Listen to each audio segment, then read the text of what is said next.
Rail station, আবার কখনো মসজিদের এলিবিতে ভেসে উঠছে আওয়ামী লীগ আবার ফিরবে, সেটাও আবার ভয়ঙ্কর রূপে, যা নিয়ে দেশ জুড়ে শুরু হয়েছে ব্যাপক আলোচনা সমালোচনা। কিন্তু সত্যি কি দেশের রাজনীতিতে কামব্যাক করতে পারবে আওয়ামী লীগ?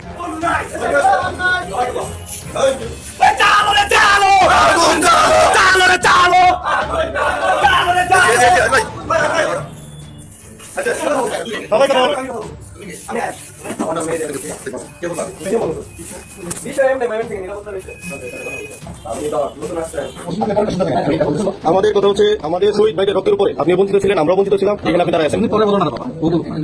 অন্তর্বর্তী সরকারের সাথে হাসনাত সার্জিসদের সম্পর্কে কি দূরত্ব বাড়ছে, এমন প্রশ্ন ঘুরপাক খাচ্ছে বাতাসে। কথায় কথায় উপদেষ্টাদের বিরুদ্ধে সমন্বয়কদের হুঁশিয়ারি এই প্রশ্নকে আরো ভারী করে তুলছে। যে লাখ লাখ সরকারি কর্মকর্তাদেরকে নিয়োগ দিয়েছে, এখন বাংলাদেশে সাকুল্যে প্রায় 22 থেকে 25 লাখ সরকারি কর্মকর্তা কর্মচারী আছে। এর ব্যাকবোন হচ্ছে দুইটা জিনিস, প্রথমত অর্থনীতি, দ্বিতীয়ত হচ্ছে তাদের সেনাবাহিনীর সক্ষমতা। এর বাইরে জনসংখ্যা, আরও অনেক কিছু এখানে কানেক্টেড আছে।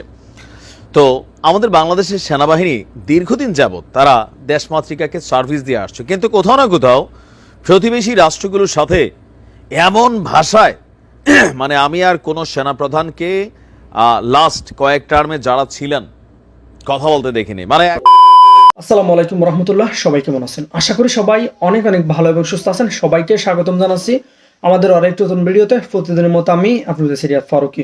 দর্শক, আজকের ভিডিও টাইটেল এবং থাম্বনেল দেখে ইতিমধ্যে বুঝতে পেরেছেন কি বিষয়টা নিয়ে কথা বলবো। ভিডিওর শুরুতে আপনারা বেশ কিছু অংশ বিশেষ দেখেছেন, যেখানে বুঝতে পেরেছেন বর্তমানে দেশের যে চলমান পরিস্থিতি, দেশের যে বর্তমান অবস্থান, সেটা নিয়ে আমরা কিছু অংশ দেখে বুঝতে পেরেছেন আজকের ভিডিওটি কতটুকু গুরুত্বপূর্ণ হতে চলেছে।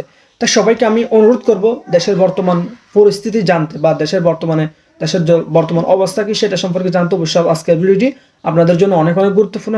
তাই সবাইকে অনুরোধ করব ভিডিওটি সবাই আশা করে ধৈর্য সহকারে শেষ পর্যন্ত দেখবো। দর্শক, আর বেশি কথা বলছি না, আমরা একটা ভিডিও প্রস্তুতির মাধ্যমে একটু বিস্তারিত দেখে আসবো। তার আগে আপনাকে ছোট্ট একটি অনুরোধ জানিয়ে রাখতেছে, যারা আমাদের ফারুকি অনলাইন ইউটিউব চ্যানেলটিতে এখনো নতুন আছেন, প্লিজ দয়া করে আমাদের চ্যানেল সাবস্ক্রাইব করে সাথে থাকবেন। যারা ইতিমধ্যে সাবস্ক্রাইব করছেন তাদেরকে অসংখ্য ধন্যবাদ। যারা সাবস্ক্রাইব করেনি তাদের উদ্দেশ্যে একটি কথাই বলবো, আমাদের চ্যানেলের সাথে থাকুন, দেখতে দেখতে ভালো লাগবে, ভালোবাসা একদিন হয়ে যাবে ইনশাআল্লাহ। আর বেশি কথা বলাচ্ছি না, আমরা একটু ভিডিও প্রস্তুতির মাধ্যমে একটু বিস্তারিত দেখি। অন্তর্বর্তী সরকারের সাথে হাসনাত সার্জিসদের সম্পর্কে কি দূরত্ব বাড়ছে, এমন প্রশ্ন ঘুরপাক খাচ্ছে বাতাসে। কথায় কথায় উপদেষ্টাদের বিরুদ্ধে সমন্বয়কদের হুঁশিয়ারি এই প্রশ্নকে আরো ভারী করে তুলছে। তবে কি এসব নিয়ে বিপাকে পড়েছেন ডক্টর ইউনূস? এখন প্রশ্ন হচ্ছে, যারা ডক্টর ইউনূসকে ক্ষমতায় বসালেন তাদের সাথে কি কারণে দূরত্ব বাড়ল তাদের? অন্তর্বর্তীকালীন সরকার আপনারা আপনাদের জায়গা থেকে কি অ্যাকশন নিচ্ছেন? 5 মাস পরে কেন আমাদের আবার শহীদ মিনারে এক হতে হলো? 5 আগস্ট ছাত্র জনতার অভ্যুত্থানে শেখ হাসিনার সরকার পতনের পর দেশে সৃষ্টি হয় এক অরাজক পরিস্থিতি। এই কঠিন সময়ে শিক্ষার্থীরা শান্তিতে নোবেলজয়ী ডক্টর মোহাম্মদ ইউনূসকে দেশে ফিরে জাতির হাল ধরার আহ্বান জানান। অন্তর্বর্তী সরকারের প্রধান উপদেষ্টা হিসেবে শপথ গ্রহণ করেন হাসনাত সার্জিস নাহিদ আসিফদের অনুরোধে। কিন্তু যারা ডক্টর ইউনূসকে ক্ষমতায় বসালো, আজ তারাই তাকে নানা কারণে হুঁশিয়ারি দিচ্ছেন। তবে কি বিশ্বাস আর সম্পর্কে ফাটল ধরেছে?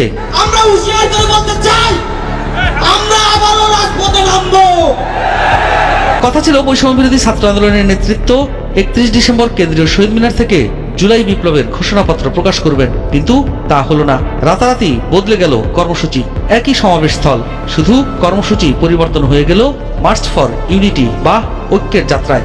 বাংলাদেশের বিভিন্ন প্রান্ত থেকে বৈষম্য বিরোধী ছাত্র আন্দোলন এবং জাতীয় নাগরিক কমিটির নেতাকর্মীরা জমায়েত হন শহীদ মিনারে।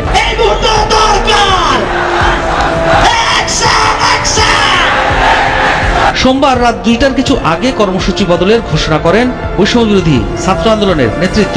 সোমবার রাতেই প্রধান উপদেষ্টার প্রেস উইং থেকে জানানো হয়, গণঅভ্যুত্থানের একটি ঘোষণাপত্র তৈরির বিষয়ে উদ্যোগী হয়েছে অন্তর্বর্তী সরকার।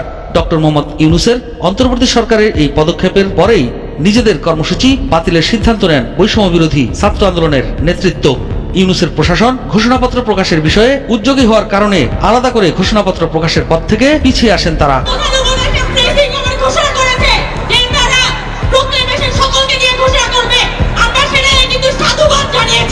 অন্তর্বর্তী সরকারের অন্যান্য উপদেষ্টাদের পাশাপাশি বৈষম্য বিরোধী ছাত্র আন্দোলনের 3 জন উপদেষ্টা রয়েছেন। এছাড়াও খোদ প্রধান উপদেষ্টাকেই তারা বসিয়েছেন মসনদে। তবে তাদের মাঝে হঠাৎ কেন এই দূরত্ব?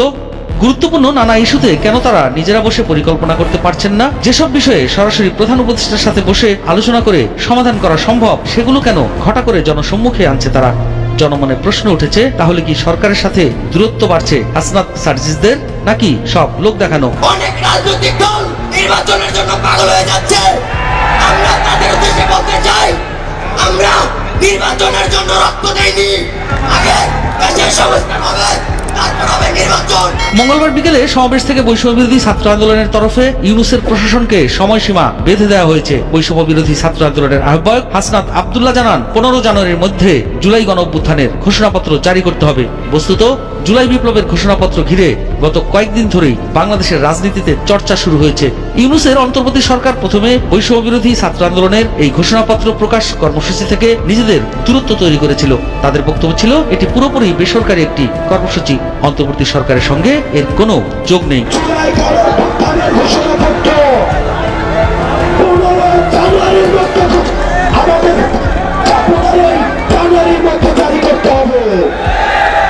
তবে সোমবার রাতে এক জরুরি প্রেস ব্রিফিং এ প্রধান উপদেষ্টার প্রেস সচিব শফিকুল আলম জানান, জাতীয় ঐক্যমতের ভিত্তিতে জুলাই গণ অভ্যুত্থানের একটি ঘোষণাপত্র তৈরি করতে উদ্যোগী হয়েছে অন্তর্বর্তী সরকার। এরপরেই বৈষম্য বিরোধী ছাত্র আন্দোলন ও জাতীয় নাগরিক কমিটির নেতারা নিজেদের মধ্যে একটি বৈঠকে বসেন।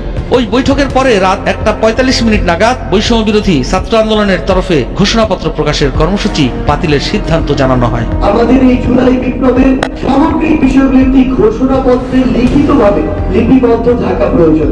আমরা আমাদের জায়গা থেকে মনে করি এই ঘোষণাটি আমাদের সামগ্রিকভাবে পুরো বাংলাদেশের একটি লিখিত দলিল হিসেবে থাকবে। সময় আর ক্ষেপণ করার কোনো সুযোগ নাই। নতুবা ছাত্র জনতা আবারও 3 তারিখের মতো এবং 31 ডিসেম্বরের মতো আবারও লাখে লাখে ছাত্র জনতা নেমে আসবে।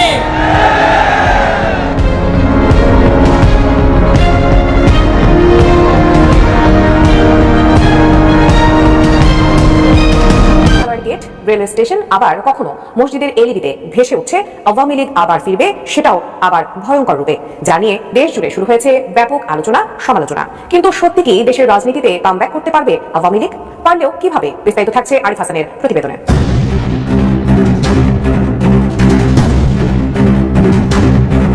সদ্য বিদায়ী বছরের 24 অক্টোবর রাতে অগ্নিলাঞ্ছিত হওয়ার ঘটনায় যখন ট্রেনের শিডিউল তছনছ, তখন কমলাপুর রেল স্টেশনের বহির্গমন পথের ডিসপ্লেতে ভেসে ওঠে আওয়ামী লীগ জিন্দাবাদ লেখা। রেল কর্তৃপক্ষের দাবি, কে বা কারা সফটওয়্যারের মাধ্যমে ডিজিটাল বোর্ডের সিস্টেম হ্যাক করে এই লেখা ইনস্টল করেছে। এই ঘটনায় 2 জনকে সাময়িক বরখাস্ত করেছে রেলওয়ে কর্তৃপক্ষ।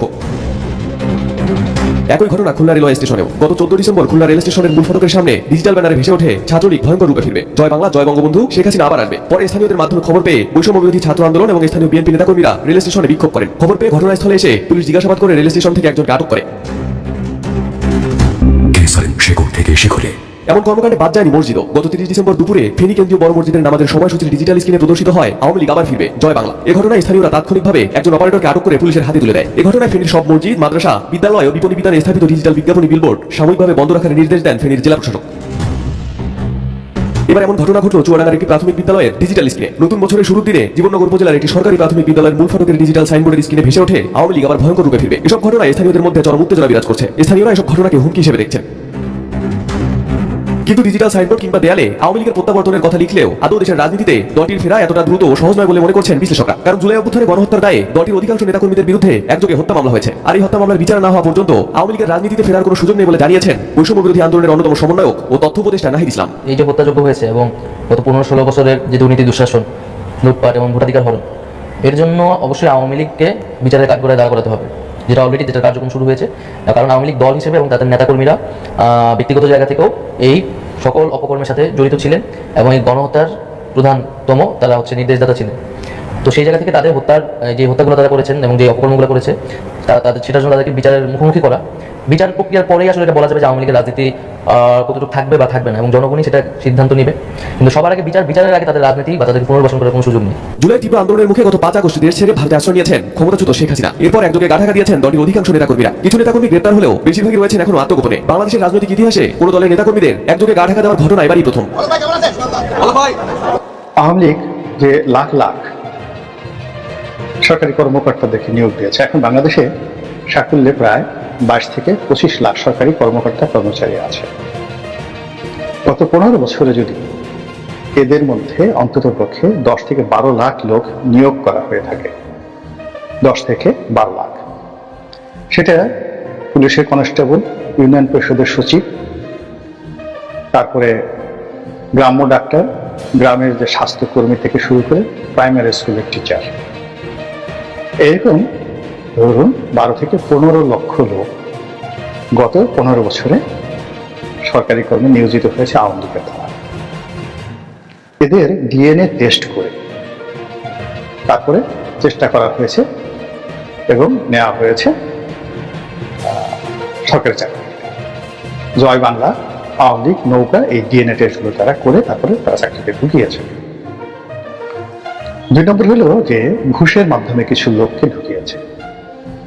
এখন তারা জামা করুক আর বিএনপি করুক, যারা ঘুষ দেয় এবং ঘুষ নিয়ে ঘুষ গ্রহণ করে এবং ঘুষ দিয়ে চাকরি পায়, এই উভয় শ্রেণীর উপর লানত এবং এরা ভালো মানুষ না, এদের মধ্যে খারাপ মানুষ নেই।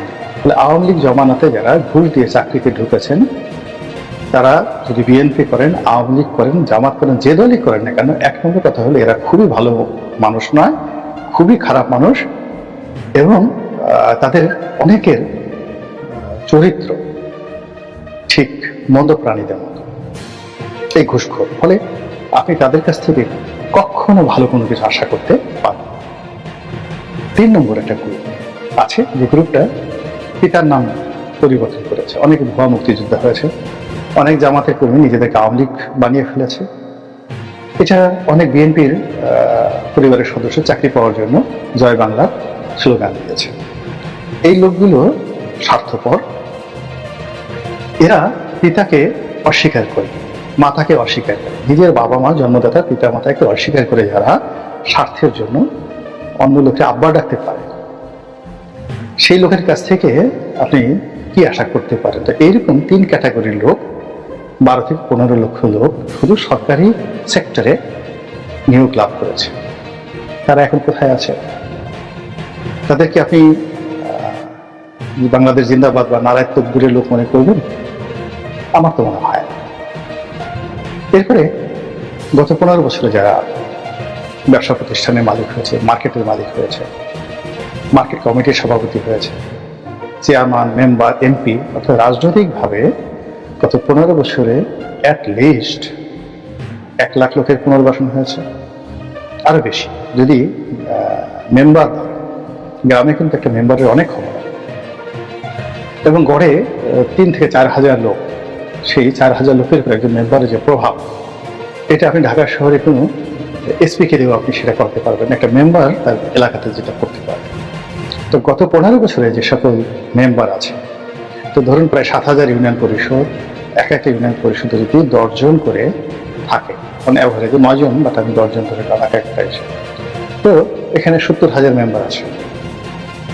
70,000 মেম্বারের সাথে সাথে 7,000 চেয়ারম্যান আছে, উপজেলা চেয়ারম্যান আছে, ভাইস চেয়ারম্যান আছে, মহিলা ভাইস চেয়ারম্যান আছে, পৌরসভা আছে, কাউন্সিলর আছে, এমপি। এদের মধ্যে আবার এই যে নির্বাচন গত বছর যারা হয়েছে, এই বছর তারা হয়নি, তাহলে 3 গুণ ধরে যে কয়টা পদবি আছে তার 3 গুণ লোক এইবার হয়েছে, গতবার হয়নি। তো সব মিলিয়ে ধরেন রাজনৈতিক অঙ্গনে আমার তো মনে হয় 10 লাখ লোক যারা মন্ত্রী, এমপি থেকে মেম্বার পর্যন্ত হয়েছে, হওয়ার দৌড়ে ছিল, একবার হয়েছে, দ্বিতীয়বার হয়নি, আবার তৃতীয়বার হওয়ার জন্য চেষ্টা করেছে। এই জয় বাংলার লোকগুলো কোথায়? এই বাংলায় আছে, তাদের গরু আছে, ছাগল আছে, হাঁস আছে, মুরগি আছে, ব্যবসা আছে, বাণিজ্য আছে, সব আছে। এখন এই তাদের চোখের সামনে আপনার কোনো সংগঠন নাই, আপনার টাকা নাই, আপনার বয়স নাই, অভিজ্ঞতা নাই, কোনো কিছু নেই, আপনি অল অন এ সাডেন যে কোনো একটা পরিবেশ পরিস্থিতির কারণে ম্যাজিক্যালি আপনি বলবেন যে আমি এদের উপর প্রভাব বিস্তার করব। এটা হয় না, এটা কখনো হয় না। তো কাজে আওয়ামী লীগের যে রাজনীতি, সেই রাজনীতিটাকে কেউ উপেক্ষা করতে পারছে না। ডক্টর মোহাম্মদ ইউনূসও পারছেন না, আর বিএনপিও পারছেন না, জামাতও পারছেন না। আর না পারার কারণে এই শেখ হাসিনাকে ধরে আনো, বিচার করো, আওয়ামী লীগের ওই লোকটা কি করলো? জাহাঙ্গীর কবির নানক কবে বক্তৃতা দিল? বাহুদ্দিন নাসিম খানের বাইরে থেকে বক্তৃতা দিচ্ছে, পারলে বাপের বেটা বলে বাংলাদেশে আয়। তো কত বড় সাহস আপনার তারেক রহমান সাহেবকে নিয়ে! যে সকল কথা আওয়ামী লীগ বলেছে মূলত বিএনপিকে ভয় পেয়ে বলেছে, বিএনপিকে তারা ধ্বংস করতে পারে। আবার এখন আওয়ামী লীগকে কেন্দ্র করে যে সকল কথাবার্তা হচ্ছে সেগুলো মূলত আওয়ামী লীগকে ভয় পেয়ে, মানে মানুষ যখন কোনো কিছু ঘৃণা করে সেই ঘৃণিত বিষয়ের নামও সে মনে করতে চায়। আপনি ধরেন খাবার টেবিলে পোলাও কুরমা নিয়ে বসেছেন, কিছুক্ষণ আগে খাবার টেবিলে বসার আগে আপনি খুব বিশ্রী রকম মানে একটা বাথরুমের দৃশ্য দেখে আসছেন, ওয়াশরুমে গিয়ে একটা বিশ্রী দৃশ্য দেখে আসছেন, আপনি সেটা স্মরণ করবেন? স্মরণই করবেন। তো মানুষ ঘৃণিত বিষয়গুলোকে কখনো স্মরণ করে, ভুলে যায়, কিংবা যে বিষয়গুলো শুনলে তার মেজাজ গরম হয়ে যায়, ভীষণ রকম মেজাজ গরম হয়ে যায়, সেই বিষয়গুলো সে অ্যাভয়েড করে, সে লাহলা শুনলে মেজাজ গরম হয়। আওয়ামী লীগের বিষয়টা যদি ঘৃণা থাকতো আর শুনলে মেজাজ গরম হতো তাহলে তাদের নাম উচ্চারিত হতো না। আমরা কেন বারবার তাদের নাম উচ্চারণ করছি? বিকজ এই সংগঠনটিকে আমরা ভয় পাচ্ছি। এই ভয়কে যদি জয় করতে হয় তাহলে আপনার সময় নিতে হবে এবং সেই সংগঠনটার বিপরীতে আরো বড় সংগঠন আপনাকে গড়ে তুলতে হবে। এছাড়া আপনি এই ভয় থেকে কেমন পর্যন্ত মুক্ত হতে পারবেন না। অনেকে বলার চেষ্টা করছেন যে এদের অবস্থা মুসলিম লীগের মতো হবে। যে কোনো একটা দেশের ব্যাকবোন হচ্ছে দুইটা জিনিস, প্রথমত অর্থনীতি, দ্বিতীয়ত হচ্ছে তাদের সেনাবাহিনীর সক্ষমতা। এর বাইরে জনসংখ্যা আরো অনেক কিছু এখানে কানেক্টেড আছে। তো আমাদের বাংলাদেশের সেনাবাহিনী দীর্ঘদিন যাবত তারা দেশমাতৃকাকে সার্ভিস দিয়ে আসছে, কিন্তু কোথাও না কোথাও প্রতিবেশী রাষ্ট্রগুলোর সাথে এমন ভাষায় মানে আমি আর কোন সেনাপ্রধানকে লাস্ট কয়েক টার্মে যারা ছিলেন কথা বলতে দেখিনি, মানে একদম কলিজা ভরে গেছে, মনে হচ্ছে ইয়েস এইরকমই বলা উচিত, কারণ তিনি সেনাবাহিনীকে লিড করছেন আমাদের সেনাপ্রধান the Bluetooth man general Wakeruzzaman. আজকে যে বার্তা দিছে ভাই মানে পরেরটা পরে দেখা যাবে, বার্তা দিছে তো এই কথাটা বলার জন্য মিনিমাম লেভেলে হিম্মত থাকতে হবে। যাই হোক, আমরা দেখছি যে হঠাৎ করে সেনাপ্রধানের এই বক্তব্য কেন ভাইরাল, তিনি কি এমন বলেছিলেন ভারতের ইস্যুতে? খুবই সুচিন্তিত এবং কি গঠনমূলক কথা বলেছেন। তিনি বলছেন ভারতের সঙ্গে দেওয়া নেওয়ার সম্পর্ক হতে হবে কিসের ভিত্তিতে? ন্যায্যতার ভিত্তিতে, যেটা আমরা বরাবরই দাবি করে আসছিলাম। আর এর আগে কোন সেনাপ্রধান সর্বশেষ কবে ভারতের মানে এই আগ্রাসনের বিরুদ্ধে এইভাবে স্পষ্ট কথা বলেছেন? আমি অন্তত গত 6 বছরে কোনো নিউজ করার জন্য এমন টপিক পাইনি। প্রথম আলোকে এক সাক্ষাৎকারে আমাদের সেনাপ্রধান বলছেন যে ভারত আমাদের গুরুত্বপূর্ণ প্রতিবেশী, আমরা অনেক দিক থেকেই ভারতের উপর নির্ভরশীল, আবার ভারতও আমাদের কাছ থেকে সুবিধা নিচ্ছে। আনুষ্ঠানিক আর অনানুষ্ঠানিক মিলিয়ে ওদের প্রচুর মানুষ বাংলাদেশে কাজ করছে। এদেশ থেকে অনেক মানুষ চিকিৎসার জন্য ভারতে যায়, আমরা তাদের কাছ থেকে অনেক পণ্য কিনছি। কাজেই বাংলাদেশের স্থিতিশীলতার ব্যাপারে ভারতের বিরাট স্বার্থ আছে। এটা একটা দেওয়া নেওয়ার সম্পর্ক, তবে এই সম্পর্কটা হতে হবে ন্যায্যতার ভিত্তিতে। যে কোনো দেশ সবসময় অন্য দেশ থেকে সুবিধা পেতে চাইবে, এটা দোষ না। আমি যদি আদায় করে নিতে না পারি, দোষ তো আমারও। এই বিষয়গুলো দেখতে হবে। আমাদের ন্যায্যতার ভিত্তিতে সুসম্পর্ক বজায় রেখে চলতে হবে। জনগণ যেন কোনোভাবেই মনে না করে ভারত বাংলাদেশের উপর কর্তৃত্ব করছে বা এমন কিছু করছে যা আমাদের স্বার্থের পরিপন্থী, কোনোভাবেই মানুষ যেন এটা না ভাবে। এখন এখানে তিনার যে কথাগুলোর মধ্যে আমি খুবই গুরুত্বপূর্ণ যে কয়েকটা অংশ আপনি যদি দেখেন, যে ভারত এবং বাংলাদেশের মধ্যে পারস্পরিক যে সম্পর্কের বিষয়গুলো, এগুলো কিন্তু আমরাও স্বীকার করতে পারি না। বাংলাদেশের স্থিতিশীলতার জন্য ভারতের যেমন সহযোগিতা দরকার, আবার ভারতের স্থিতিশীলতার জন্য বাংলাদেশের সহযোগিতা দরকার। দুই দেশই একে অন্যের উপর ডিপেন্ডেবল। তো আমাদের সেনাপ্রধানের যে বক্তব্য হচ্ছে ন্যায্যতার ভিত্তিতে, আর পৃথিবীর প্রত্যেকটা দেশই চাইবে সুবিধা নিতে, তিনার এই কথাগুলো কিন্তু যথেষ্ট গুরুত্বপূর্ণ, অর্থবহ। এখন আমার স্বার্থটা যদি আমি নিজের জলাঞ্জলি দিয়ে দেই, তো অন্য দেশ তো নিবেই, এটা তাদের দোষ না। এটা যে কোনো রাষ্ট্রই তাদের রাষ্ট্রের স্বার্থে অন্য দেশ থেকে টেকনিক্যালি চাপ দিয়া পারুক, মিষ্টি কথায় পারুক, আদর করা পারুক, সোহাগ করা পারুক, জাদু মনো সোনা ডাইকা পারুক, যতটুকু স্বার্থ তার আদায় করা দরকার এটা সে যেভাবে আদায় করুক এটা সে করতে পারে। এখন দোষ হচ্ছে আমি কেন দিচ্ছি, আমি যদি না দিই, আমি যদি নিজের অধিকারটা বুঝে না নিতে পারি, তাহলে তো ভাই যারা নিচ্ছে তাদের দোষ না। এখন এতদিন পর্যন্ত এটা কেন দোষ ছিল যে আমাদের রাজনৈতিক সরকারগুলো জনগণের উপর আস্থা না করে প্রতিবেশী রাষ্ট্র, বিদেশি শক্তি তাদের উপর কিন্তু আস্থাশীল, এটা বাস্তব। বিএনপি গত 17 বছর কেন আসলে তারা পারেনি শেখ হাসিনা সরকারের পতন করাইতে বা মাঠে নাইমা প্রটেস্ট করতে? একটাই কারণ, জনগণের উপর তাদের যে ভরসার জায়গাটা হালকা ছিল। তারা চলে গেছিল আমেরিকার কাছে, আরো বিভিন্ন জায়গায় কন্টিনিউ এই কাজগুলো করেছে। কিন্তু ছাত্রদের ইস্যুটার পর আবার মানুষের মধ্যে একটা ফ্যাক্ট ক্রিয়েট হয়েছে যে না, বিদেশি কোনো শক্তি টক্তি আসলে দেশকে কন্ট্রোল করে না, কোথাও না কোথাও দেশের জনগণ। সো এই জনগণের উপর আস্থা থাকতে হবে, সরকারকে জনগণের পালস বুঝতে হবে। আর জনগণ যদি কোনো দেশের সরকারকে সাপোর্ট করে, সেই সরকার অবশ্যই অনেক শক্তিশালী হয়, যে কোনো দেশের সাথে ন্যায্যতা এবং সমতার ভিত্তিতে নিজেদের অধিকারগুলো আদায় করার ক্যাপাবিলিটি রাখে। তবে এমনভাবে কোনো সেনাপ্রধান কিন্তু এই বিষয়গুলো আর বলেনি। ভারতের বিভিন্ন ধরনের হুমকি ধামকির এগেনস্টে তিনি কিন্তু সুন্দর ভাষায় যেটা বুঝানোর সেটা বুঝাই দিয়ে গেছেন।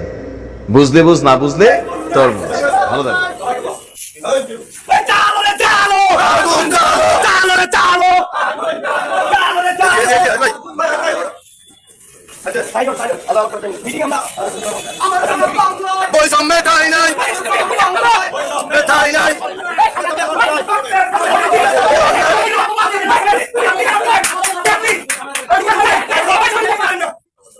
আস্তে আস্তে সবাই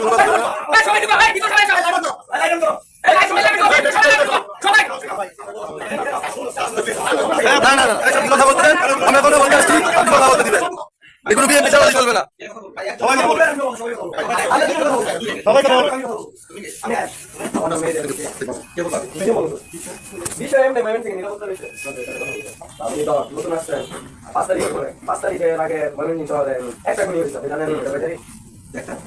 একটাই বলেছে ময়মনসিংহ শহরের মধ্যে আপনি কি অবগত আছেন? এটা 19 তারিখ সাগরকে কারা হত্যা করছে, আপনার কাছে ভুলে কোনো সমস্যা না? এটা আমি তো বলতে পারি না, এটা আপনার কোন স্থানে থাকা উচিত? আমি জানি কারা কারা এবং কারা ওই মিছিলের সামনে ছিল। আপনার 4 নম্বর ওয়ার্ড কাউন্সিলর এবং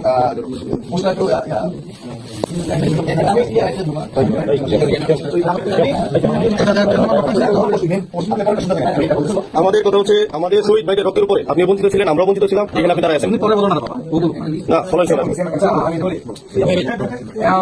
এখন আপনারা যে এভাবে কার্যক্রম চালাতেছেন ঠিকই, আমি তো কোনো ভালো দিক দেখি না যে আপনারা পুলিশ আমাদের হয়ে কাজ করতেছেন, আপনারা আমাদের বিরুদ্ধে হয়ে কাজ করতেছেন। দলকে সমর্থন করে আপনারা এমন ভাবে কাজ করতেছেন, আপনারা টাকার পিছনে দৌড়াইতেছেন। আপনারা আওয়ামী লীগ নেতাকর্মী ধরার জন্য আপনারা যারা আমাদের উপরে অ্যাটাক করছেন, আওয়ামী লীগ নেতাকর্মীদের উপরে আওয়ামী লীগ নেতাকর্মীদের না ধরে আপনারা ধরতেছেন কারে?